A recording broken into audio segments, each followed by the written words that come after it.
Psycho Mantis, arguably the most out-of-place character ever in a video game.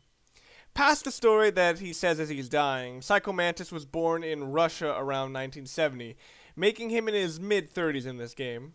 An interesting detail that Psycho Mantis left out of his story is that in the process of using his telekinetic powers to burn everything, he himself got burned all over somehow. Presumably this is why he's covered from head to toe. Why he's wearing so much leather is beyond me. Much later on, he joined the KGB as part of its quote-unquote Psychic Intelligence Division, and soon after the collapse of the Soviet Union, Psycho Mantis moved to the United States and began working for the FBI. There he would enter the minds of suspected killers and piece together cases through what he finds in their minds. However, during the year 2000, Mantis dove too deep into the mind of a serial killer, adopting that man's personality and going fucking crazy. Mantis eventually left the FBI and became a psychic for hire for whoever paid the most. He eventually was enlisted by Foxhound, becoming the unit's psychic expert and psychological warfare specialist. The rest of the details are filled in the actual game. Psycho Mantis will give you a reaction based on your memory card data. In the original game, he will react to save data from Azure Dreams, Suikoden, Castlevania Symphony of the Night, Vandal Hearts, and in the Japanese version, Police Knobs. In this remake, he will react to data from Super Smash Bros. Melee, Eternal Darkness Sanity's Requiem, Super Mario Sunshine, and The Legend of Zelda Wind Waker. Psycho Mantis is often seen as the most memorable part of the original Metal Gear Solid and one of the best boss fights ever. I don't blame anyone for that first part, as anything that stands out as much as Psycho Mantis is gonna be memorable. But I have no idea why people actually like fighting him. I understand that a lot of the tactics he uses are pretty unique, but in both versions of this game, actually fighting him is an enormous pain in the ass. Hell, even the later boss fight based on his character, later on in the series, sucks hard too!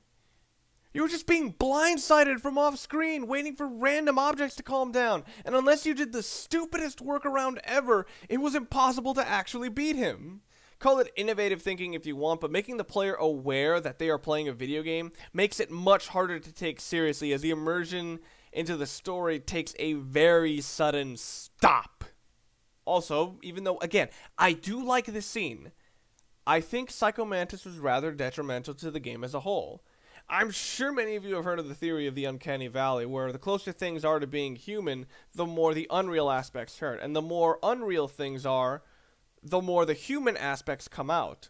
In many ways, the basis of reality in an environment works the same, though it may vary depending on how much the user is willing to suspend their disbelief.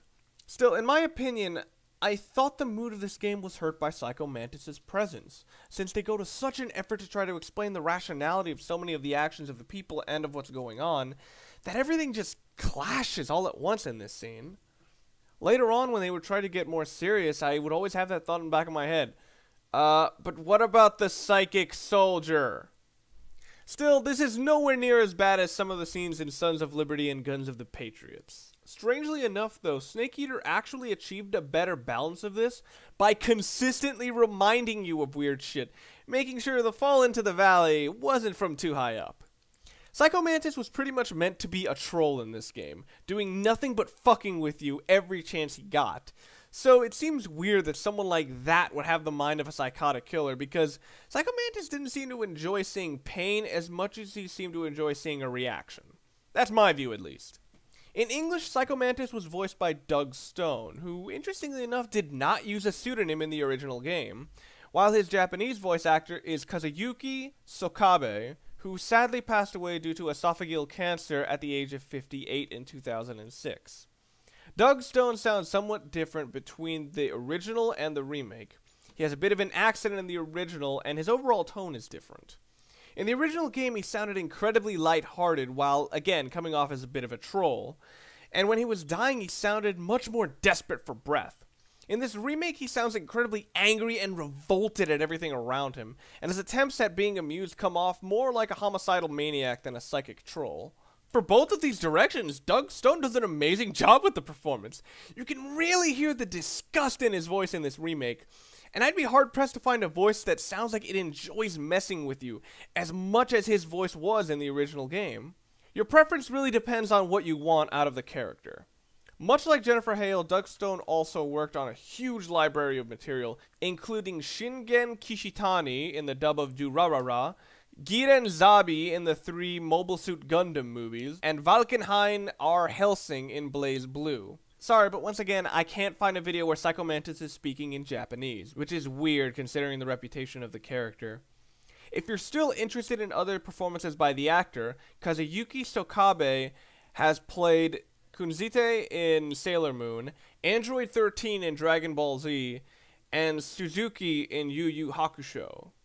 Psycho Mantis has appeared in 3 games.